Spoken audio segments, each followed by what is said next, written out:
At 4:53 a.m. today, an automatic fire alarm sounded at Quakers Hill, signalling what turned out to be death at dawn. 4 people from the Quakers Hill Nursing Home are dead. Another 15 are in a critical condition tonight, suffering smoke inhalation and burns. Some are not expected to survive. A homicide squad investigation for the coroner, said to be a routine requirement, is forensically examining 2 sources of ignition with a high suspicion of arson. For the frail and their carers, it was an instantaneous fight for survival. Tracy Bowden reports.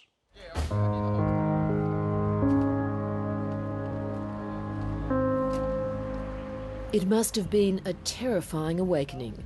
88 elderly people, some immobile, others suffering from dementia. Suddenly their home is on fire.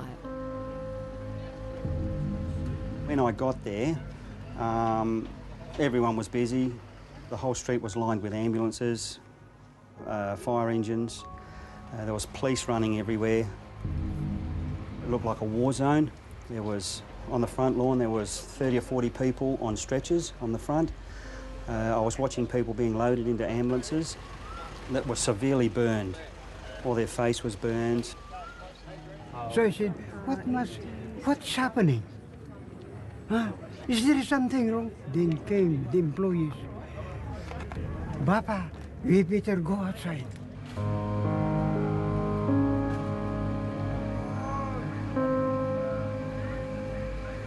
First thing, you just want to know if they're okay, if they got out, 6 minutes after a fire alarm was triggered, help arrived. This is a firefighter's worst nightmare, turning up to a nursing home where elderly people who can't get themselves out of harm's way. So we've had dozens of firefighters in breathing apparatus, working in thick black smoke where they couldn't see their hands in front of their faces. So imagine what it was like for the elderly trying to escape. There were breathing apparatus crews, because of the thick black smoke, had to literally crawl on their hands and knees into every room in the complex, reach up onto the beds, search in cupboards, anywhere where someone may have crawled away.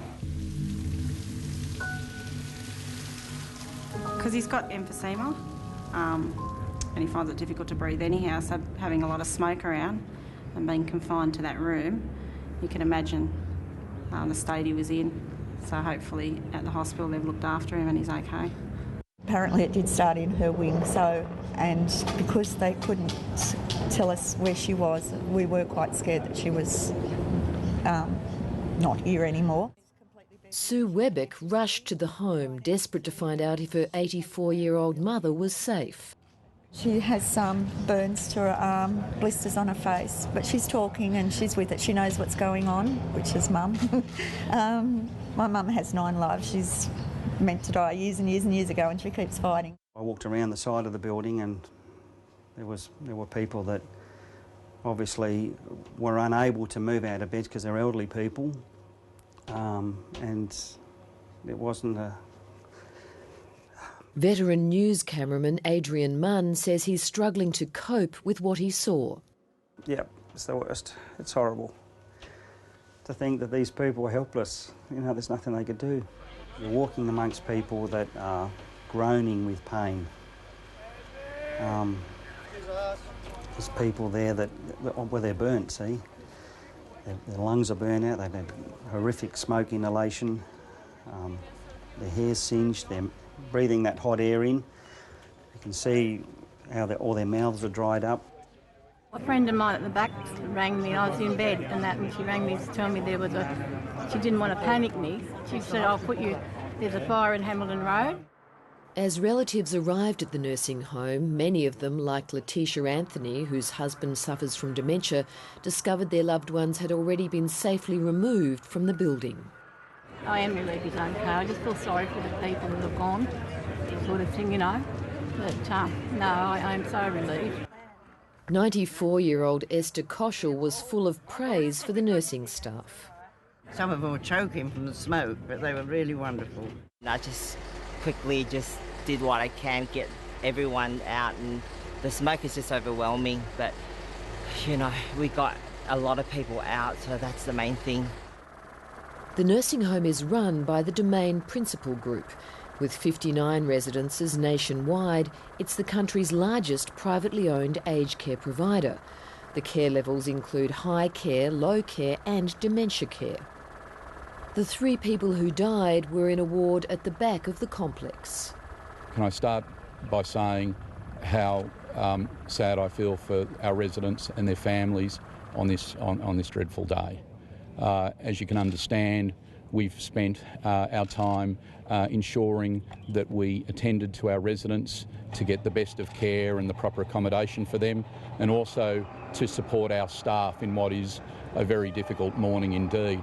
I'd just like to pause at that point to thank the emergency services personnel. They did an outstanding job to get our residents out, and if not for them, it could have been much worse.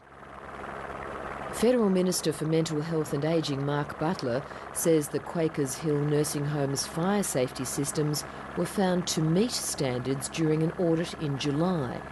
At a visit as recently as 7 weeks ago, no issues around compliance with these standards have arisen. The facilities are also required to have regular audits of their fire safety systems conducted by independent auditors. I'm advised that this facility had an audit of their fire safety systems as recently as July and again was found to be compliant. As a result of the fire, 32 people have been taken to 8 hospitals suffering smoke inhalation and burns. 14 patients remain in intensive care. You don't know in life. You don't know what's around the corner. So it's important that, that you love your family and everyone around you. How about I'll see you? Don't worry about them, all right? Don't worry about that. Investigations into the cause of the blaze are underway. Firefighters say that when they arrived, there were 2 fires in different parts of the home. Well, the investigation is going to be quite lengthy. As you can see, it's quite a significant incident. We'll work with the fire investigators and our homicide squad, and we'll just do a methodical investigation step by step. The fact that homicide has been involved, does that suggest that there is a suspicious element to it? Well, it's too early to say in this investigation. I'm not going to speculate. But it's very concerning that a number of people have lost their lives, and we also have to present evidence to the coroner at the end of the day. Cameraman ADRIAN MUNN thought he'd seen it all in his job, but today was different. To see these people go through the pain that they're going through, to think that it could have been my mum, could have been my dad, it's just a horrible thought. I couldn't wait to get out of there, I'll be honest. I couldn't wait to leave.